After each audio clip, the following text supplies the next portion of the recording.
नमस्कार, सूर्य समाचार देख रहे हैं आप। मैं हूं आपके साथ आयुष्पाल। प्रधानमंत्री नरेंद्र मोदी का मन की बात कार्यक्रम की शुरुआत हो चुकी है। क्या कुछ सभी से जुड़ना, आप सभी से सीखना, देश के लोगों की उपलब्धियों के बारे में जानना वाकई मुझे बहुत सुखद अनुभव देता है। एक दूसरे के साथ अपनी बातें साझा करते हुए, अपनी मन की बात करते हुए हमें पता ही नहीं चला कि इस कार्यक्रम ने 125 एपिसोड पूरे कर लिए। आज इस कार्यक्रम का 126वां एपिसोड है और आज के दिन के साथ कुछ विशेषताएं भी जुड़ी हैं। आज भारत की दो महान विभूतियों की जयंती है। मैं बात कर रहा हूं शहीद भगत सिंह और लता दीदी की। साथियों, अमर शहीद भगत सिंह हर भारतवासी, विशेषकर देश के युवाओं के लिए एक प्रेरणा पुंज है। निर्भीकता उनके स्वभाव में कूट कूट कर भरी थी। देश के लिए फांसी के फंदे पर झूलने से पहले भगत सिंह जी ने अंग्रेजों को एक पत्र भी लिखा था। उन्होंने कहा था कि मैं चाहता हूं कि आप मुझे और मेरे साथियों से युद्ध बंदी जैसा व्यवहार करें। इसलिए हमारी जान फांसी से नहीं, सीधा गोली मारकर ली जाए। यह उनके अदम्य साहस का प्रमाण है। भगत सिंह जी लोगों की पीड़ा के प्रति भी बहुत संवेदनशील थे और उनकी मदद में हमेशा आगे रहते थे। मैं शहीद भगत सिंह जी को आदरपूर्वक श्रद्धांजलि अर्पित करता हूं। साथियों, आज लता मंगेशकर की भी जयंती है। भारतीय संस्कृति और संगीत में रुचि रखने वाला कोई भी उनके गीतों को सुनकर अभिभूत हुए बिना नहीं रह सकता। उनके गीतों में वो सब कुछ है जो मानवीय संवेदनाओं को झकझोरता है। उन्होंने देशभक्ति के जो गीत गाए, उन गीतों ने लोगों को बहुत प्रेरित किया। भारत की संस्कृति से भी उनका गहरा जुड़ाव था। मैं लता दीदी के लिए हृदय से अपनी श्रद्धांजलि प्रकट करता हूं। साथियों, लता दीदी जिन महाविभूतियों से प्रेरित थी, उनमें वीर सावरकर भी एक हैं, जिन्हें वो तात्या कहती थी। उन्होंने वीर सावरकर जी के कई गीतों को भी अपने सुरों में पिरोया। लता दीदी से मेरा स्नेह का जो बंधन था, वो हमेशा कायम रहा। वो मुझे बिना भूले हर साल राखी भेजा करती थी। मुझे याद है, मराठी सुगम संगीत की महान हस्ती सुधीर फडके जी ने सबसे पहले लता दीदी से मेरा परिचय कराया था और मैंने लता दीदी को कहा कि मुझे आपके द्वारा गाया और सुधीर जी द्वारा संगीतबद्ध गीत ज्योति कलश छलके बहुत पसंद है। साथियों, आप भी मेरे साथ इसका आनंद लीजिए।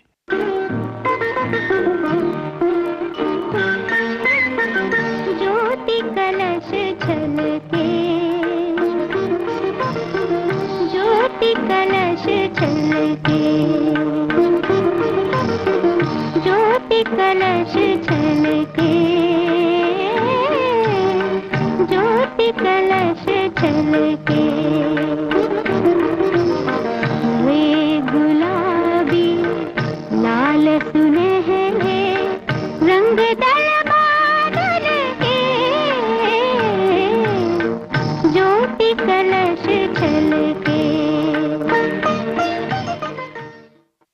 मेरे प्यारे देशवासियों, नवरात्रि के इस समय में हम शक्ति की उपासना करते हैं। हम नारी शक्ति का उत्सव मनाते हैं। बिजनेस से लेकर स्पोर्ट्स तक और एजुकेशन से लेकर साइंस तक, आप किसी भी क्षेत्र को लीजिए, देश की बेटियां हर जगह अपना परचम लहरा रही हैं। आज वे ऐसी चुनौतियों के भी पार कर रही हैं जिनकी कल्पना तक मुश्किल है। अगर मैं आपसे ये सवाल करूं, क्या आप समंदर में लगातार 8 महीने रह सकते हैं? क्या आप समंदर में पतवार वाली नाव, यानी हवा के वेग से आगे बढ़ने वाली नाव से 50,000 किलोमीटर की यात्रा कर सकते हैं? और वो भी तब जब समंदर में मौसम कभी भी बिगड़ जाता है, ऐसा करने से पहले आप 1000 बार सोचेंगे, लेकिन भारतीय नौसेना की 2 बहादुर ऑफिसर्स ने नाविका सागर परिक्रमा के दौरान ऐसा कर दिखाया है। उन्होंने दिखाया है कि साहस और दृढ़ संकल्प होता क्या है। आज मैं मन की बात के श्रोताओं को इन 2 जाबाज ऑफिसर से मिलवाना चाहता हूँ। एक है लेफ्टिनेंट कमांडर दिलना और दूसरी है लेफ्टिनेंट कमांडर रूपा। ये दोनों ऑफिसर्स हमारे साथ फोन लाइन पर जुड़ी हुई हैं। हेलो। Hello sir. नमस्कार जी। नमस्कार सर। तो मेरे साथ लेफ्टिनेंट कमांडर दिलना और लेफ्टिनेंट कमांडर रूपा दोनों हैं आप साथ में? जी सर, दोनों है। चलिए आप दोनों को नमस्कारम और वणक्कम। वणक्कम सर। नमस्कारम सर। अच्छा, सबसे पहले तो देशवासी सुनना चाहते हैं आप दोनों के बारे में, आप जरा बताइए। सर, मैं लेफ्टिनेंट कमांडर दिलना हूँ और मैं इंडियन नेवी में लॉजिस्टिक्स कैडर से हूँ सर। मैं नेवी में 2014 में कमीशन हुई थी सर और मैं केरला में कोझिकोड से हूँ। सर, मेरा फादर आर्मी में थे और मेरा मदर हाउसवाइफ है।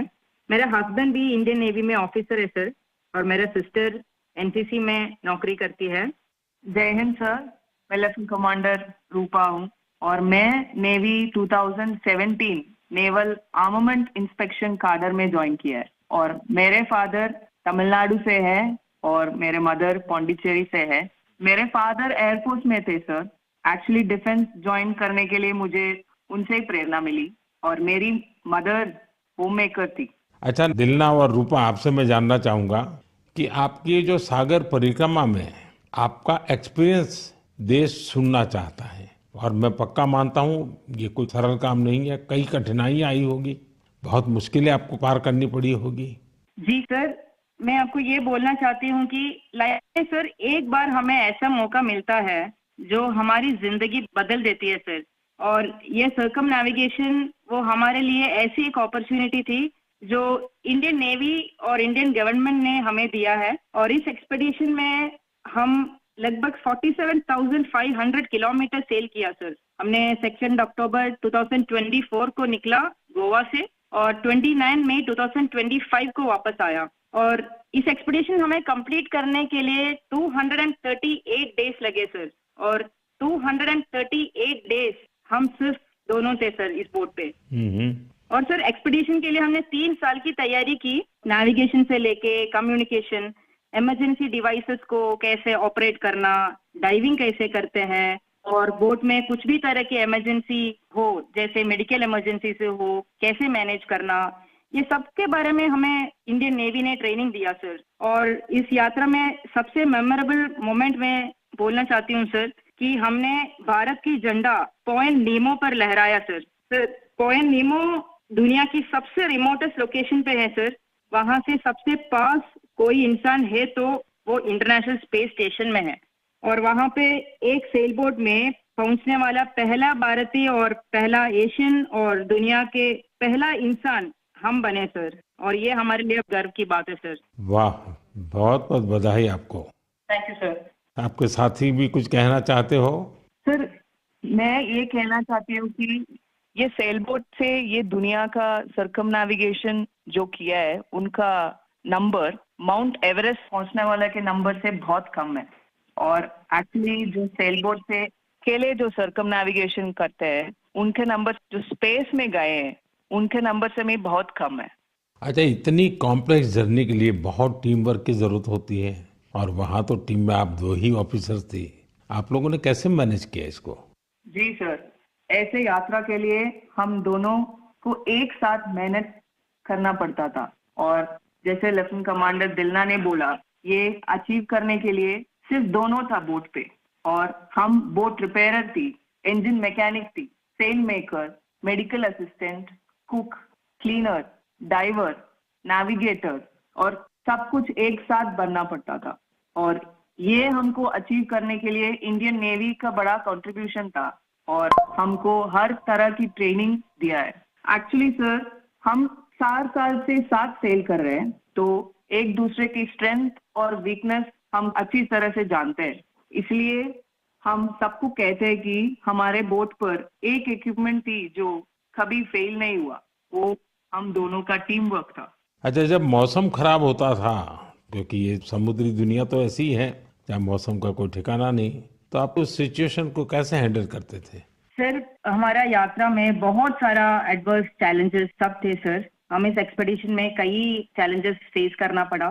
स्पेशली सर, सदर्न ओशन में हमेशा मौसम बुरा होता है। हमें 3 तूफानों को भी फेस करना पड़ा। और सर, हमारा बोट सिर्फ 17 मीटर का है और लेंथ में उसका विड्थ है सिर्फ 5 मीटर। तो कभी कभी कुछ लहरें आती थी जो 3 स्टोरी बिल्डिंग से भी बड़ी थी सर। और हमने बहुत ज्यादा गर्मी और बहुत ज्यादा सर्दी दोनों फेस किया है हमारे जर्नी में। अंटार्कटिका में सर, जब हम सेल कर रहे थे, हमारा टेम्परेचर 1 डिग्री सेल्सियस और 90 किलोमीटर पर आवर का हवा दोनों एक साथ हमको सामना करना पड़ा था। और हमने ठंड से बचने के लिए 6 to 7 लेयर कपड़े एक साथ पहनते थे और पूरा सदर्न ओशन हमने ऐसी 7 लेयर ऑफ क्लोथिंग से किया सर। एंड कभी कभी हम गैस स्टोव लेके हमारा हाथ को गर्म करते थे सर। और कभी ऐसे सिचुएशंस भी होते हैं जब हवा बिल्कुल नहीं होता है और हम सेल्स पूरा नीचे करके हम ड्रिफ्ट होते रहते हैं। और ऐसे वाले सिचुएशन में एक्चुअली सर हमारे पेशेंस टेस्ट होता है। लोगों को सुन करके भी बहुत हैरानी होगी कि हमारे देश की बेटियां ऐसा कष्ट उठा रही हैं। अच्छा, इस परिक्रमा के दौरान आप अलग अलग देशों में रुकती भी रही, वहाँ क्या एक्सपीरियंस होता था? जब भारत की 2 बेटियों को लोग देखते होंगे तो उनके मन में बहुत सारी बातें रहती होगी। जी सर, हमको बहुत अच्छा एक्सपीरियंस मिला सर। हमने 8 महीनों में 4 जगह पे रुकी थी sir. Australia, New Zealand, port Stanley और साउथ अफ्रीका सर। हर जगह पे एवरेज कितना समय रुकना होता था? सर, हमने 14 डेज स्टे किया सर, एक जगह पे। एक जगह पे 14 डेज? Correct sir. और सर, हमने दुनिया के हर कोने में भारतीय को देखे सर। वो भी बहुत एक्टिव और बहुत कॉन्फिडेंस के साथ भारत का नाम रोशन कर रहे हैं। और हमको ऐसे लगा कि हमारा जो सक्सेस है सर, वो अपना भी सक्सेस समझते थे। एंड हर जगह पे हमें अलग अलग एक्सपीरियंस मिला। जैसे ऑस्ट्रेलिया में वेस्टर्न ऑस्ट्रेलियन पार्लियामेंट के स्पीकर ने हमें बुलाया, वो हमें बहुत मोटिवेट किया सर। और हमेशा ये ऐसे सब चीज होता है सर, हमें बहुत गर्व होता था। और जब न्यूजीलैंड में गए तब माओरी लोगों ने हमें स्वागत किया और हमारा भारतीय कल्चर के लिए बहुत रेस्पेक्ट दिखाया सर। एंड एक इम्पोर्टेंट चीज है सर, पोर्ट स्टैनली एक रिमोट आइलैंड है सर, वो साउथ अमेरिका के पास है। वहाँ पे टोटल पॉपुलेशन सिर्फ 3500 है सर। लेकिन वहाँ हमने एक मिनी इंडिया देखा एंड वहाँ पे 45 इंडियंस थे। उन्होंने हमें अपना समझा और हमें घर जैसा महसूस कराया सर। अच्छा, देश की उन बेटियों के लिए आप दोनों क्या मैसेज देना चाहेगी जो आपकी तरह ही कुछ अलग करना चाहती हैं? सर, मैं लेफ्टिनेंट कमांडर रूपा बोल रही हूँ अभी। मैं आपके माध्यम से मैं सबको ये कहना चाहती हूँ कि अगर कोई भी अपने दिल लगा के मेहनत किया तो इस दुनिया में कुछ भी इम्पॉसिबल नहीं है। आप कहाँ से हो, कहाँ पैदा हुआ है, वो कुछ मैटर नहीं करता। सर, ये हम दोनों का इच्छा है कि भारत की युवा और महिलाएं बड़े बड़े सपना देखें और फ्यूचर में और गर्ल्स और विमेन डिफेंस में, स्पोर्ट्स में, एडवेंचर में शामिल होकर देश का नाम रोशन करें। दिलना और रूपा, आपकी बातें सुनकर मुझे भी बहुत रोमांच अनुभव हो रहा है कि कितना बड़ा साहस आपने किया है। आप दोनों को मेरी तरफ से बहुत बहुत धन्यवाद। निश्चित तौर पर आपकी मेहनत, आपकी सफलता, आपकी अचीवमेंट देश के युवकों को, देश की युवतियों को बहुत प्रेरित करेगी। ऐसे ही तिरंगा लहराते रहिए। भविष्य के प्रयासों के लिए आपको मेरी ढेरों शुभकामनाएं। Thank you sir. बहुत बहुत धन्यवाद। वणक्कम, नमस्कारम। नमस्कार सर। साथियों, हमारे पर्व त्योहार भारत की संस्कृति को जीवंत बनाए रखते हैं। छठ पूजा ऐसा एक पावन पर्व है जो दिवाली के बाद आता है। सूर्य देव को समर्पित यह महापर्व बहुत ही विशेष है। इसमें हम डूबते सूर्य को भी अर्घ्य देते हैं, उनकी आराधना करते हैं। छठ न सिर्फ देश के अलग अलग हिस्सों में मनाई जाती है, बल्कि दुनिया भर में इसकी छठा देखने को मिलती है। आज यह एक ग्लोबल फेस्टिवल बन रहा है। साथियों, मुझे आपको ये बताते हुए बहुत खुशी है कि भारत सरकार भी छठ पूजा को लेकर एक बड़े प्रयास में जुटी है। भारत सरकार छठ महापर्व को यूनेस्को की इंटेंजिबल कल्चरल हेरिटेज लिस्ट यानी यूनेस्को की सांस्कृतिक धरोहर की सूची में शामिल कराने का प्रयास कर रही है। छठ पूजा जब यूनेस्को की सूची में शामिल होगी तो दुनिया के कोने-कोने में लोग इसकी भव्यता और दिव्यता का अनुभव कर पाएंगे। साथियों, कुछ समय पहले भारत सरकार के ऐसे ही प्रयासों से कोलकाता की दुर्गा पूजा भी यूनेस्को की इस लिस्ट का हिस्सा बनी है। हम अपने सांस्कृतिक आयोजनों को ऐसे ही वैश्विक पहचान दिलाएंगे तो दुनिया भी उनके बारे में जानेगी, समझेगी, उनमें शामिल होने के लिए आगे आएगी। साथियों, 2 अक्टूबर को गांधी जयंती है। गांधी जी ने हमेशा स्वदेशी को अपनाने पर बल दिया और उनमें खादी सबसे प्रमुख थी। दुर्भाग्य से आजादी के बाद खादी की रौनक कुछ फीकी पड़ती जा रही थी, लेकिन बीते 11 साल में खादी के प्रति देश के लोगों का आकर्षण बहुत बढ़ गया है। पिछले कुछ वर्षों में खादी की बिक्री में बहुत तेजी देखी गई है। मैं आप सभी से आग्रह करता हूं कि 2 अक्टूबर को कोई न कोई खादी प्रोडक्ट जरूर खरीदें। गर्व से कहें ये स्वदेशी है। इसे सोशल मीडिया पर #वोकल फॉर लोकल के साथ शेयर भी करें। साथियों, खादी की तरह ही हमारे हैंडलूम और हैंडीक्राफ्ट सेक्टर में भी काफी बदलाव देखने को मिल रहा है। आज हमारे देश में ऐसे कई उदाहरण सामने आ रहे हैं जो बताते हैं कि अगर परंपरा और इनोवेशन को एक साथ जोड़ दिया जाए तो अद्भुत परिणाम मिल सकते हैं। जैसे एक उदाहरण तमिलनाडु के याज नेचुरल्स का है। यहाँ अशोक जगदीशन जी और प्रेम साल्वाराज जी ने कॉरपोरेट नौकरी छोड़ एक नई पहल की। उन्होंने घास और केला फाइबर से योगा मैट बनाए, हर्बल रंगों से कपड़े रंगे और 200 परिवारों को ट्रेनिंग देकर उन्हें रोजगार दिया। झारखंड के आशीष सत्यव्रत साहू जी ने जोहार ग्राम ब्रांड के जरिए आदिवासी बुनाई और परिधानों को ग्लोबल रैंप तक पहुंचाया है। उनके प्रयासों से आज झारखंड की सांस्कृतिक धरोहर को दूसरे देशों के लोग भी जानने लगे हैं।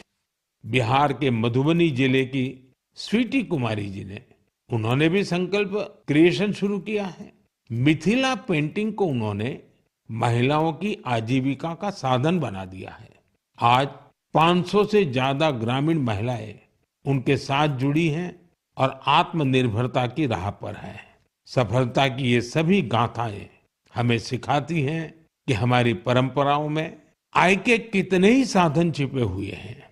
अगर इरादा पक्का हो तो सफलता हमसे दूर नहीं जा सकती। मेरे प्यारे देशवासियों, अगले कुछ ही दिनों में हम विजयादशमी मनाने वाले हैं। इस बार विजयादशमी एक और वजह से बहुत विशेष है। इसी दिन राष्ट्रीय स्वयंसेवक संघ की स्थापना के 100 वर्ष हो रहे हैं। एक शताब्दी की ये यात्रा जितनी अद्भुत है, अभूतपूर्व है, उतनी ही प्रेरक है। आज से 100 साल पहले जब राष्ट्रीय स्वयंसेवक संघ की स्थापना हुई थी, तब देश सदियों से गुलामी की जंजीरों में बंधा था। सदियों की इस गुलामी ने हमारे स्वाभिमान और आत्मविश्वास को गहरी चोट पहुंचाई थी। विश्व की सबसे प्राचीन सभ्यता के सामने पहचान का संकट खड़ा किया जा रहा था। देशवासी हीन भावना का शिकार होने लगे थे। इसलिए देश की आजादी के साथ साथ ये भी महत्वपूर्ण था कि देश वैचारिक गुलामी से भी आजाद हो। ऐसे में परम पूज्य डॉक्टर हेडगेवार जी ने इस विषय में मंथन करना शुरू किया और फिर इसी भगीरथ कार्य के लिए उन्होंने 1925 में विजयादशमी के पावन अवसर पर राष्ट्रीय स्वयंसेवक संघ की स्थापना की। डॉक्टर साहब के जाने के बाद परम पूज्य गुरु जी ने राष्ट्र सेवा के इस महायज्ञ को आगे बढ़ाया। परम पूज्य गुरु जी कहा करते थे, राष्ट्राय स्वाहा इदम राष्ट्राय इदम न मम, यानी ये मेरा नहीं है, ये राष्ट्र का है। इसमें स्वार्थ से ऊपर उठकर राष्ट्र के लिए समर्पण का भाव रखने की प्रेरणा है। गुरुजी गोलवलकर जी के इस वाक्य ने लाखों स्वयंसेवकों को त्याग और सेवा की राह दिखाई। त्याग और सेवा की भावना और अनुशासन की सीख, यही संघ की सच्ची ताकत है। आज आरएसएस 100 वर्ष से बिना थके, बिना रुके राष्ट्र सेवा के कार्य में लगा हुआ है। इसलिए हम देखते हैं देश में कहीं भी प्राकृतिक आपदाएं, आरएसएस के स्वयंसेवक सबसे पहले वहां पहुंच जाते हैं। लाखों लाख स्वयंसेवकों के जीवन के हर कर्म, हर प्रयास में राष्ट्र प्रथम, नेशन फर्स्ट की यह भावना हमेशा सर्वोपरि रहती है। मैं राष्ट्र सेवा के महायज्ञ में स्वयं को समर्पित कर रहे प्रत्येक स्वयंसेवक को अपनी शुभकामनाएं अर्पित करता हूं। मेरे प्यारे देशवासियों, अगले महीने 7 अक्टूबर को महर्षि वाल्मीकि जयंती है। हम सब जानते हैं महर्षि वाल्मीकि भारतीय संस्कृति के कितने बड़े आधार है। ये महर्षि वाल्मीकि ही थे जिन्होंने हमें भगवान राम की अवतार कथाओं से इतने विस्तार से परिचित करवाया था। उन्होंने मानवता को रामायण जैसा अद्भुत ग्रंथ दिया। साथियों, रामायण का ये प्रभाव उसमें समाहित भगवान राम के आदर्शों और मूल्यों के कारण है। भगवान राम ने सेवा, समरसता और करुणा से सबको गले लगाया था। इसलिए हम देखते हैं महर्षि वाल्मीकि के रामायण के राम माता शबरी और निषाद राज के साथ ही पूर्ण होते हैं।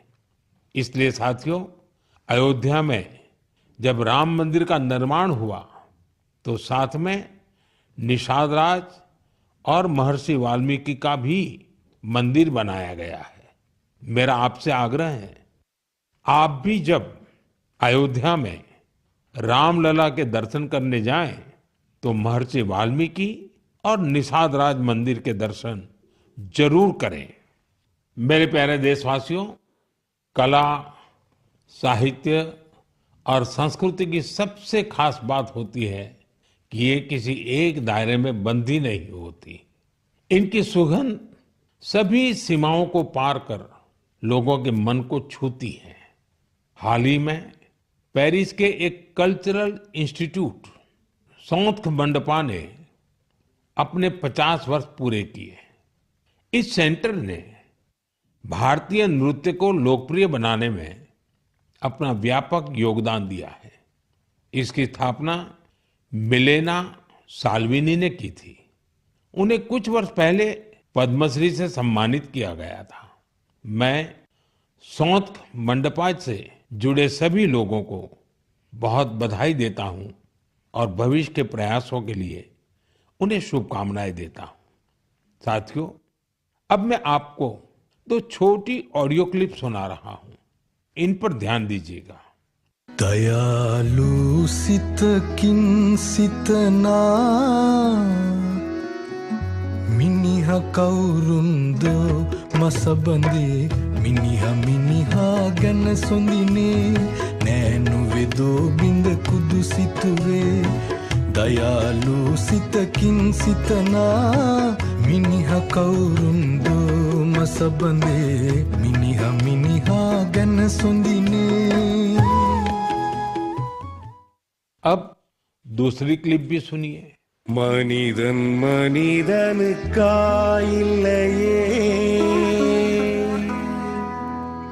மற்றதுதான் இங்கு கவலைப்படும் கருணையுள்ளத்தில் பரவிடவே அன்பு செய்வாய் நீ என் தோழா. மனிதன் மனிதனுக்காயில்லையே, மற்றதுதான் இங்கு கவலைப்படும் கருணை உள்ளத்தில் பரவிடவே. साथियों, ये आवाज इस बात की साक्षी है कि कैसे भूपेन हजारिका जी के गीतों से दुनिया भर के अलग अलग देश आपस में जुड़ते हैं। दरअसल श्रीलंका में एक बेहद ही सराहनीय प्रयास हुआ है।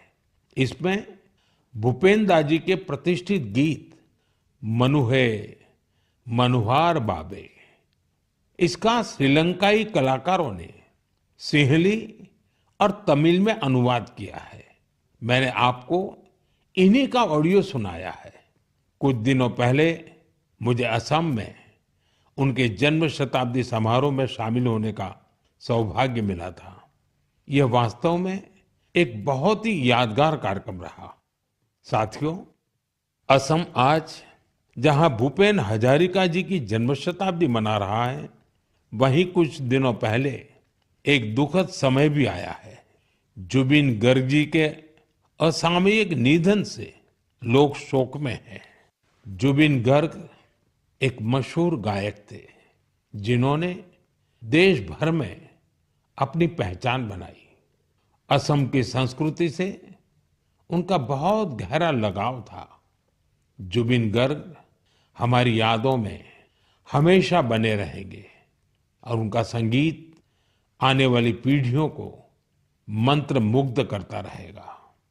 जुबिन गार्ग आसिल अहोमोर हमोस कृतिर उज्ज्वल रत्नो जनोतार हृदय तेयो हृदय जियाय थाकिबो।